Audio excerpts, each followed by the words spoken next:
Welcome मेरे बच्चों। हम लोग ARO के सिलेबस के आखिरी सोपान पर हैं। आज हम लोग कुछ वर्तनी शुद्धि, वाक्य शुद्धि वाले चैप्टर को ही अग्रसर कर रहे हैं, जिसमें कि कुछ संज्ञा पद, कुछ सर्वनाम पद, कुछ क्रिया पद, कुछ विशेषण पद के जो अनुपयुक्त प्रयोग होते हैं, हम लोग उनकी चर्चा करेंगे। साथ में कुछ ऐसे लिंग और वचन से संबंधित शब्द होते हैं जिनसे हमारे वाक्य की त्रुटियां होती हैं। तो इस तरह के वाक्य शोधन पर हम लोग आज चर्चा करेंगे। जैसे कि मैं यहां पर पहला ही ये लिख रहा हूं,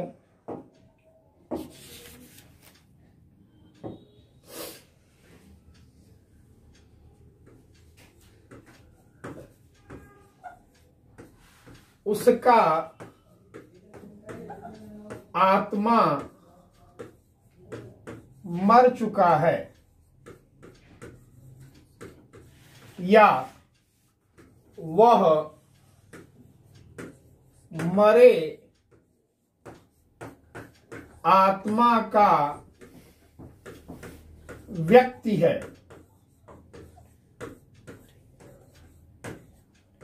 ये दो वाक्य आपके सामने है। अब मैं जानना चाहूंगा कि क्या ये दोनों वाक्य शुद्ध हैं? नहीं, अशुद्ध है। अच्छा, इसमें अशुद्धता है। इसमें अशुद्ध क्या है मेरे बच्चों? यहाँ पे उसकी आत्मा होना चाहिए, उसका लिखा लिंग, आत्मा को पुल्लिंग बना देगा, जबकि वो स्त्रीलिंग होगा। उसकी आत्मा मर चुकी है। Very good, nice nice. देखिए मेरे बच्चों, आत्मा सदैव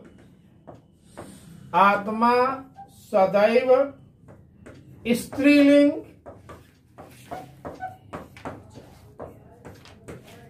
एक वचन चलती है। इसे ध्यान रखिएगा, आत्मा हमेशा स्त्रीलिंग और एक वचन में ही प्रयुक्त होती है। अतः कहीं इस तरह के वाक्य बन जा रहे हों कि जहां आत्मा बहुवचन या आत्मा पुल्लिंग बनी हुई हो, तो जान लीजिएगा कि वह जो वाक्य है वह अपने आप में डैमेज है, यानी वह वाक्य शुद्ध नहीं है। अब हम इसी तरह से एक और वाक्य आप लोगों के सामने रखना चाह रहा हूं।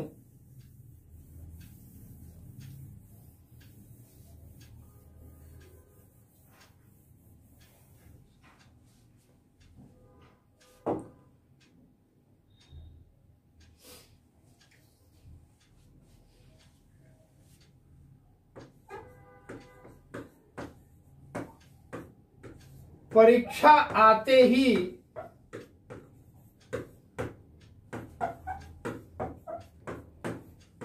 विनोद का प्राण सूख गया।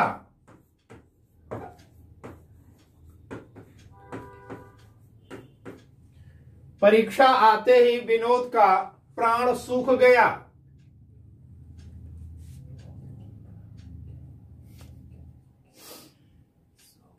आज के कुछ नेताओं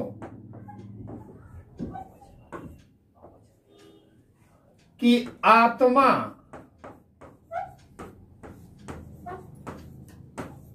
मरे प्राण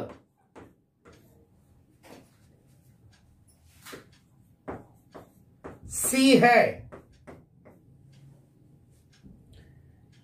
इन दोनों में जरा हमें आप बताइए, आप लोग, कि क्या अशुद्ध है? पहले वाले में तो प्राण बहुवचन होना चाहिए। आज प्राण बहुवचन में यूज होना चाहिए। सूख गए। Very good. और दूसरे में आज कुछ नेताओं की आत्मा सही है।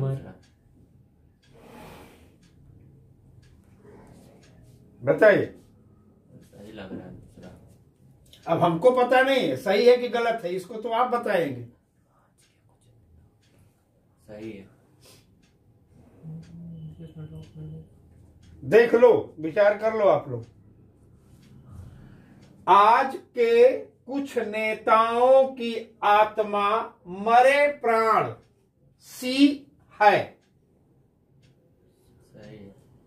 है? सही है सर। यहाँ कहीं आपको ये तो नहीं ना आ रहा कि नहीं ये प्राण है तो प्राण को हम बहुवचन में ले जाएं या स्त्रीलिंग में ले जाएं सर वो या पुल्लिंग में ले जाएं? आत्मा के लिए यूज हुआ है, सी आत्मा के है। लिए। यस। और सही है। चूंकि आप प्राण क्या एक वचन है कि बहुवचन है? बहुवचन। बहुवचन। इसलिए यहाँ पर क्या है? मरे। मरे बहुवचन हो गया, प्राण का अपनी जगह क्लियर हो गया। ये जो सी लगी है ये सी प्राण के लिए नहीं बल्कि ये सी किसके लिए है? आत्मा। आत्मा के लिए। अतः ये भी दोनों अपनी जगह सही। सही है। Very good. चलिए आगे चलते हैं।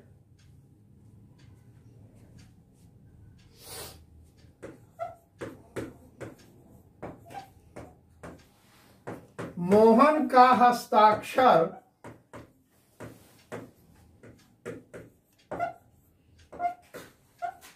सुंदर है। के हस्ताक्षर। हैं? के हस्ताक्षर। हस्ताक्षर के पहले के लगेगा। वो क्या हस्ताक्षर के पहले के लगेगा। हाँ, तो लीजिए मैंने के लगा दिया। अब सही है सर। देख लो, आप बताइए, ध्यान दीजिए, आप बताइए।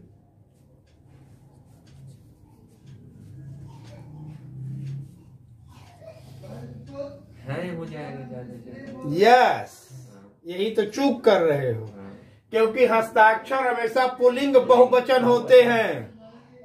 हस्ताक्षर सदैव पुल्लिंग बहुवचन होते हैं। तो मोहन का हस्ताक्षर की जगह के, ये तो पकड़ लिए आप। सुंदर हैं, ठीक है। इस प्रकार से स्पष्ट हुआ। अब यहां पर अगर हम यहाँ एक और वाक्य लिख रहे हैं, उस पर भी जरा गौर कीजिएगा आप लोग।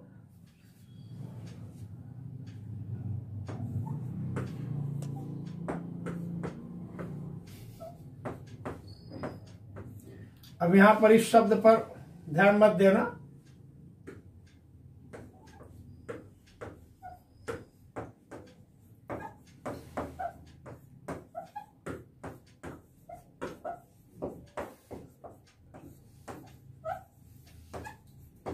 ये वाक्य जनरली आप हजारों लाखों बार सुन चुके होंगे और इस पर आप विचार करिए। भाग का मतलब भाग्य, हाँ। ठीक है ना। लेकिन चूं हम जब अपभ्रंश में बोलते हैं तो अपभ्रंश की स्थिति यानी तद्भव जब बना देते हैं तो भाग्य का भाग से भी हम अर्थ निकालते हैं, वो हमारी भाषा में आ जाता है। अब ये बताइए, इन दोनों में से चाहे इसके माध्यम से चाहे इसके माध्यम से इस वाक्य की शुद्धता में कहाँ दोष है? दर्शन के बाद हुए लगेगा। है? दर्शन के बाद हुए लगेगा, बहुवचन। पक्का? आपके दर्शन हुए। शाहिद जी आप बताइए, आप गुमराह लग रहे हैं। मेरे आपके दर्शन हुए होना चाहिए। आपके दर्शन हुए। आपके दर्शन। Very good. देखिए यहां आप भी पुल्लिंग बहुवचन रहेगा जी। सदैव। आपका भी अगर नेचर आप देखेंगे जो बनाया गया है वो है पुल्लिंग बहुवचन, सम्मान के लिए। ठीक है। अतः जब पुल्लिंग बहुवचन का प्रयोग हुआ तो का के जगह पर के का प्रयोग होना चाहिए, राइट। दर्शन, ये जो देख रहे हैं ये दर्शन भी पुल्लिंग बहुवचन होता है। दर्शन भी पुल्लिंग बहुवचन होता है। ऐसी स्थिति में हुआ एक वचन की जगह हुए बहुवचन का ही प्रयोग उचित है, ठीक है ना। अच्छा जी, चलिए तो हम इसको मिटाते हैं और आगे बढ़ते हैं। अब हम देखते हैं कि कुछ अनावश्यक जो संज्ञा पद आते हैं, अनावश्यक संज्ञा पद का जो प्रयोग है, ठीक है, हम उस पर चर्चा करेंगे।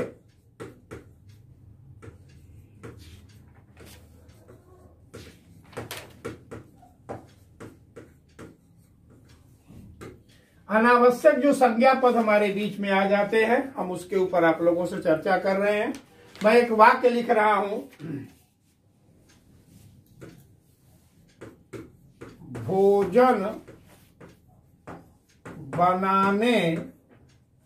बनाने की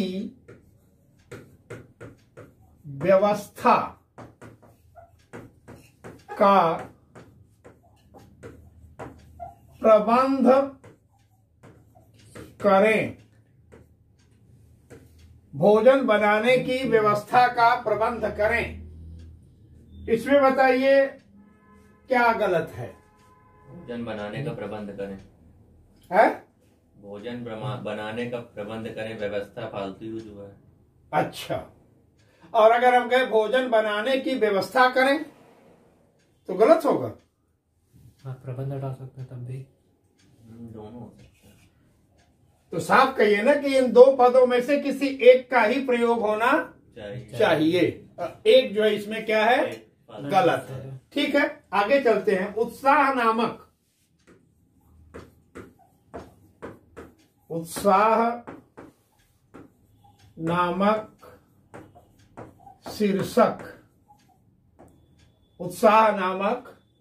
शीर्षक निबंध उत्तम है।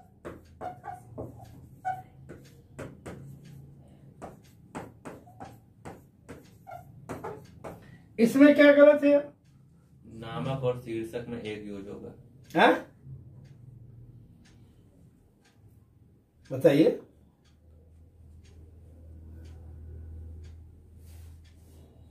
क्या होगा इसमें? नामक और शीर्षक में बस।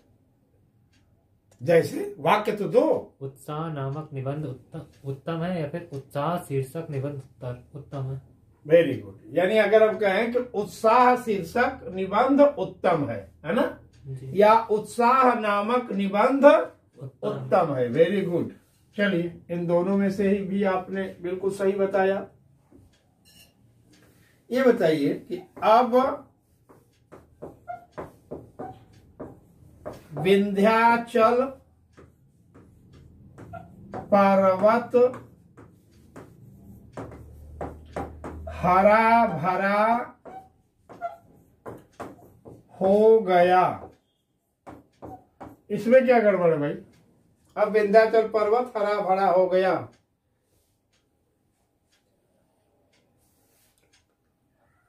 क्या गड़बड़ बताइए?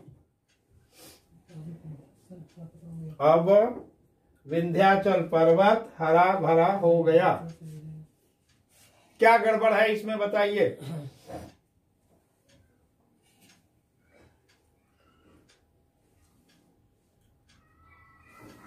पर्वत नहीं हुआ, विंध्याचल हरा भरा हो गया। नाइस। क्योंकि विंध्याचल स्वयं पर्वत है, अतः यहाँ पर पर्वत का उपयोग नहीं होना चाहिए। लिखा है हिमालय पर्वत उच्च है, तो यहाँ पर भी गलत हो जाएगा। बस हिमालय उच्च। भाई हिमालय क्या है? भैंस है कि भैंसा है कि बकरी है कि गधा है कि ऊंट है कि हाथी है कि सागर है कि नदी है कि पहाड़ है? क्या है? पहाड़, पर्वत है, पानी। तो फिर तो सिर्फ हिमालय उच्च है लिखेंगे। हाँ, और हिमालय उच्च पर्वत है, गलत है। हिमालय उच्च पर्वत है। अब अगर आप यहाँ पर आ रहे हैं तो सवाल आया कि आप किस चीज को देख रहे हैं। द्वितीय दोष में अगर आएंगे तो यहाँ द्वितीय दोष है, हिमालय उच्च पर्वत है। तो अब यहाँ पर पर्वत जो है वो हिमालय की विशेषता के साथ आ रहा है। हिमालय अब संज्ञा बन गया, अब पर्वत यहाँ विशेषण बन जाएगा। उल्टा हो गया। संज्ञा का विशेषण बनना, विशेषण का संज्ञा बनना, दोनों की व्यवस्था में अंतर आ जाएगा। हिमालय पर्वत उच्च है, यहाँ पे ये गलत है जी। क्लियर है? अच्छा जी। तो चलिए एक वाक्य हम इससे संबंधित और आपके सामने रख रहा हूं कि मैं मंगलवार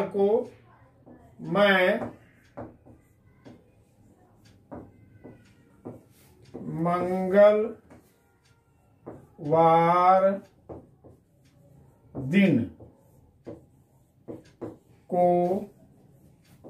व्रत रखता हूं। मैं मंगलवार के दिन, मैं मंगलवार के होगा ना यार, मैं मंगलवार के दिन व्रत रखता हूं। दिन नहीं होगा, वार मतलब दिन होता ही है। हैं? दिन नहीं लिखा जाएगा। मैं मंगलवार के दिन व्रत रखता हूँ। दिन सर फालतू यूज हुआ है, वार माने दिन होता ही है। अच्छा, मैं मंगलवार को व्रत रखता हूँ, ये बस होना ये इतना चाहिए। होगा। Very good. तो हम दिन हटा देते हैं और को टिक कर देते हैं। ओके भी हट जाएगा।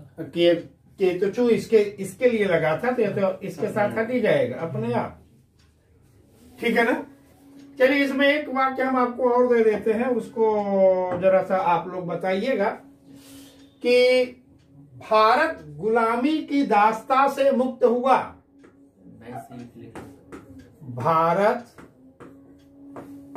गुलामी की दासता से मुक्त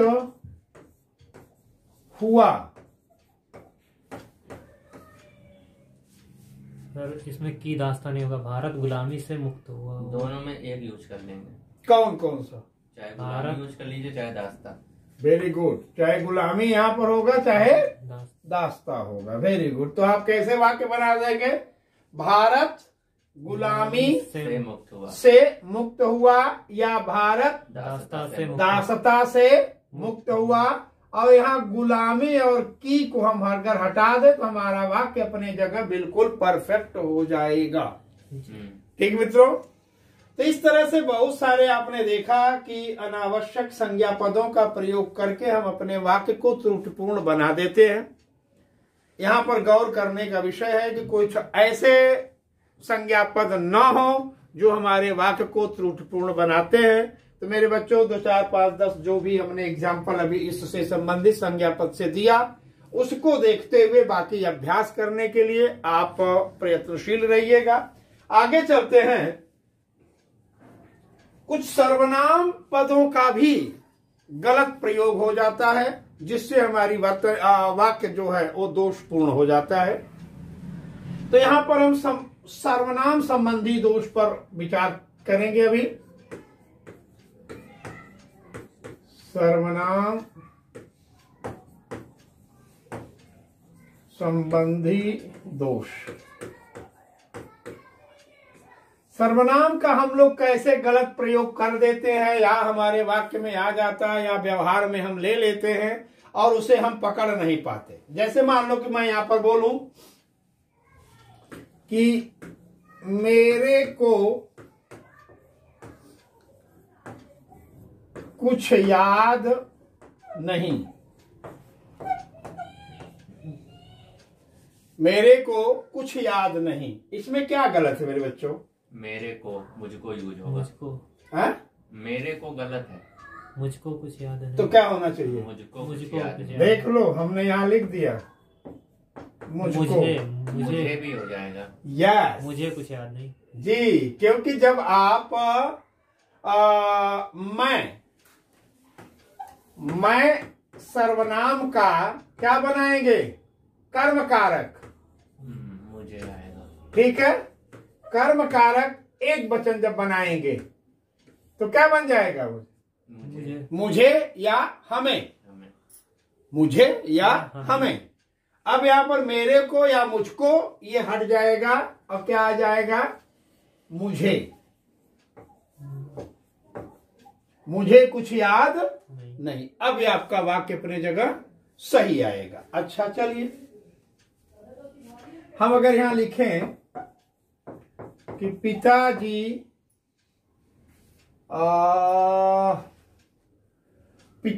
ने मुझसे कहा। पिताजी ने मुझसे कहा। अब यहां पर वाक्य बनाइए। पिताजी ने मुझसे कहा। पिताजी ने मुझे कहा। है? पिताजी ने मुझे कहा। Very good. ये से हट जाएगा, ये हो जाएगा मुझे। चलिए, नाइस, बहुत बढ़िया। कहिए मेरे से क्या काम है? कहिए मेरे से क्या काम है? मुझसे क्या काम है? क्या हो जाएगा यहाँ? कहिए मुझसे क्या काम है। नाइस नाइस, ये हो जाएगा मुझसे क्या काम है। चलिए ठीक है, आगे चलते हैं।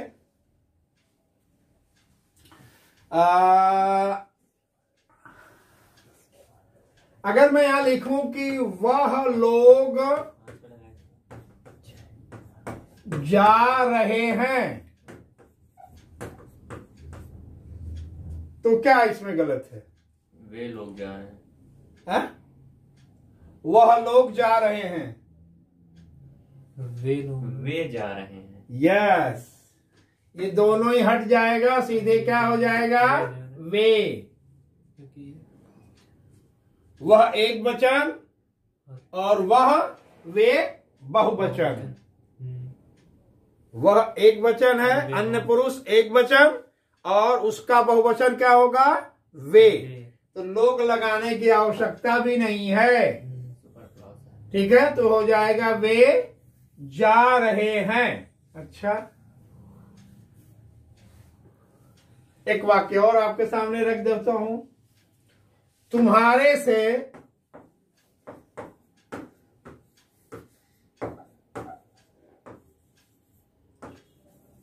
कुछ लेना देना नहीं। तुम्हारे से कुछ लेना देना नहीं। तुमसे कुछ लेना देना नहीं। Yes sir. बताओ क्या होगा? तुमसे कुछ लेना देना नहीं। तुमसे कुछ लेना देना नहीं, ठीक है। इस तरह से मेरे बच्चों हम देखें कि सर्वनामिक शब्दों का भी बहुत गलत उपयोग होता है, क्योंकि हमारी भाषा पर आप लोगों को बताया हूं कि भाषा पर नाना घटकों का प्रभाव है। हिंदी भाषा पर नाना घटकों का प्रभाव है। बोली का प्रभाव है, विदेशी भाषाओं का प्रभाव है, अपभ्रंश का प्रभाव है, ठीक, उपभाषाओं का भी प्रभाव है। तो इस नाते हमारी भाषा में बड़ी विविधता है।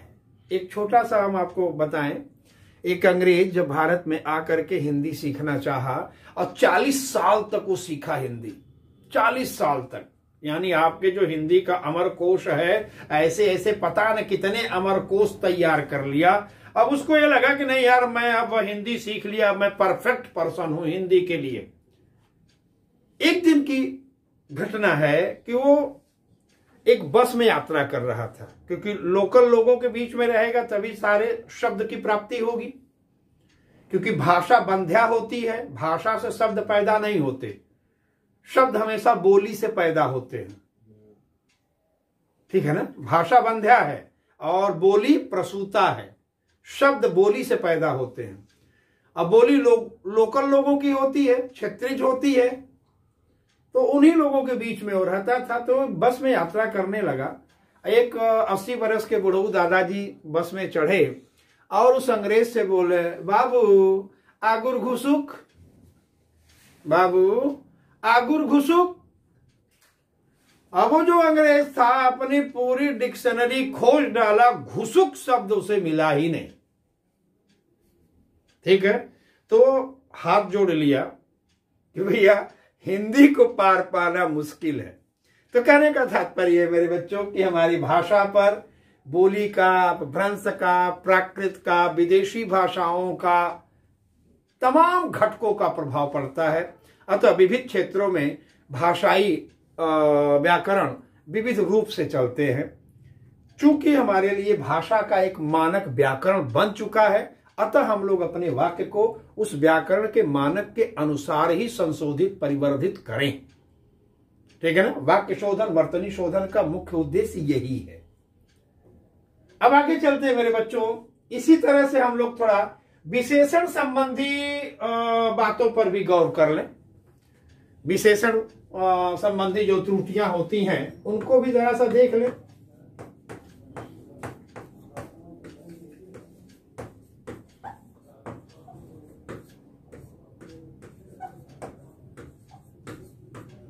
विशेषण संबंधी त्रुटि, हम लोग विशेषण के प्रयोग में भी भयंकर त्रुटि करते हैं। जैसे मान लो कि मैं अभी एक वाक्य लिख रहा हूं, भक्ति युग का काल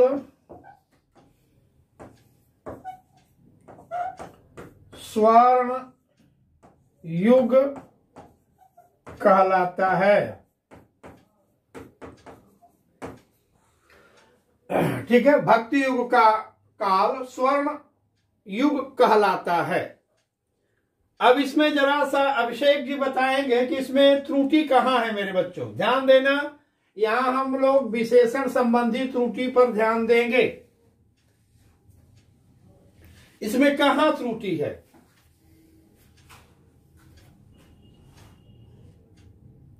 स्वर्ण युग की जगह स्वर्णिम तो नहीं होगा सर? है? स्वर्ण युग की जगह स्वर्णिम ना, ये होगा ही नहीं। पद प्रयोग पर ध्यान दो, पद प्रयोग पर ध्यान दोगे अपने आप क्लियर हो जाएगा।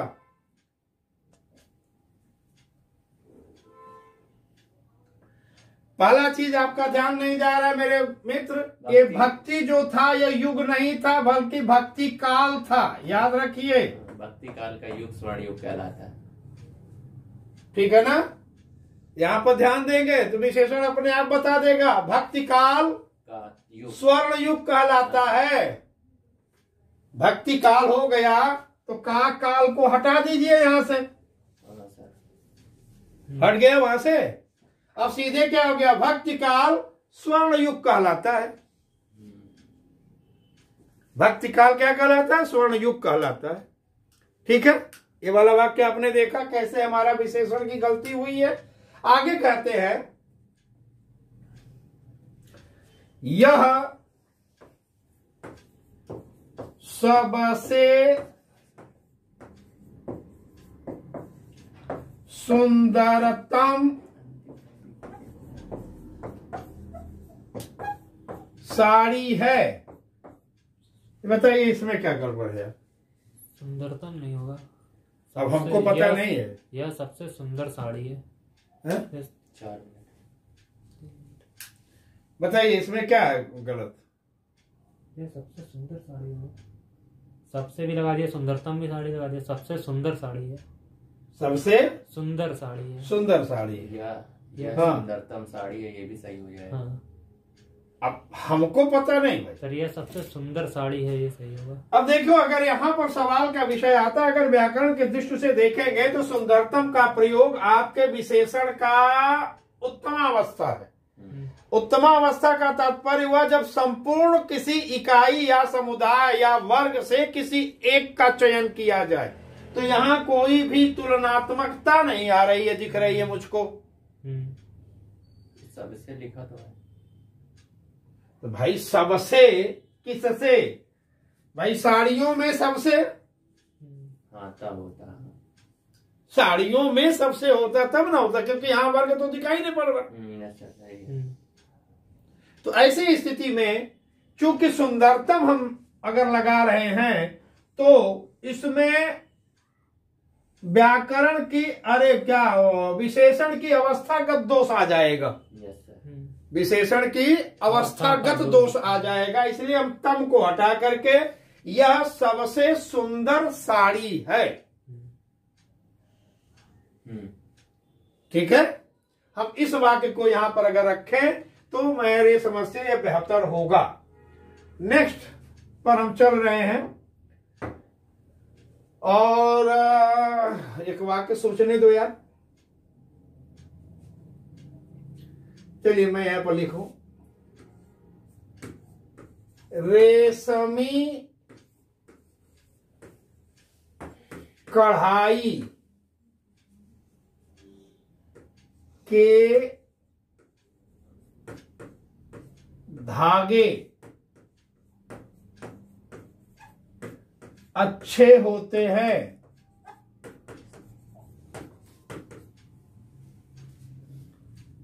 इसमें क्या गड़बड़ है यार? इसको शुद्ध कैसे करोगे?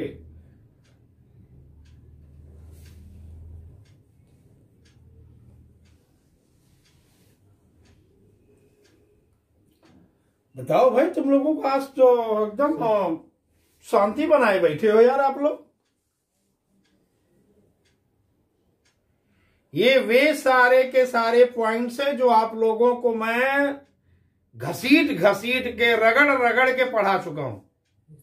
ये भी बोला हूं कि बेटा जब टेस्ट चलेगा तो इन सबों की आवश्यकता बार बार पड़ेगी, ध्यान दीजिए। यहाँ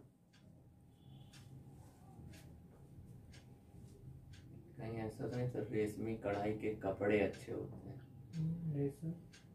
कढ़ाई के बाद धागा बचेगा नहीं वो। तो क्या होना क्या चाहिए ये तो बताओ यार। ये कढ़ाई हो गई, ये रेशमी हो गया, इसको देखिए ना, इसको भी मिलाइए। रेशम के धागे कढ़ाई के लिए अच्छे होते हैं। रेशमी धागे कढ़ाई के लिए अच्छे होते हैं। तो यार रेशमी धागा इससे जोड़ो ना इसे, ठीक, कि रेशमी कढ़ाई होती है। रेशमी तो कढ़ाई हो नहीं सकती, विशेषण विशेष पर गौर करो ना। रेशम का धागा हो सकता है, रेशम की कढ़ाई तो हो नहीं सकती। वही डाउट है, वही भाई देखो उसको विशेषण विशेष कर्मधारय। आप लोगों को जब कर्मधारय समास भी पढ़ा रहा था तब भी इसकी ये किया था कि अगर भाई वाक्य में कई विशेषण है तो निश्चित है कि विशेष से होगा, और अगर वाक्य में कई विशेष है तो बिना विशेषण के विशेष से बनेगा नहीं। तो दोनों चीज पर गौर फरमाइए हुजूर आप लोग, ठीक है। चलिए एक और वाक्य आप लोगों के सामने प्रस्तुत कर रहा हूं, उसको देखिएगा। आकाश में दीर्घ काय बादल छाए हैं। अब इसमें बताइए कौन सा दोष है। आकाश में दीर्घकाय बादल छाए हैं या दिख रहे हैं।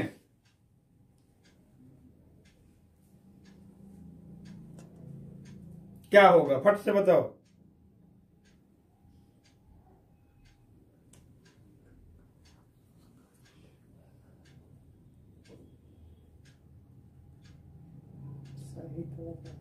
हैं? ध्यान देना, दीर्घकाय होगा कि विशाल होगा। विशाल बादल छाए। फिर दीर्घकाय यूज ही नहीं होता बादल की। सोच लो आप लोग भाई, विशाल होगा। क्या हो जाएगा यहाँ। दीर्घकाय पर्वत होता है, दीर्घकाय पर्वत होता है, विशाल होता है।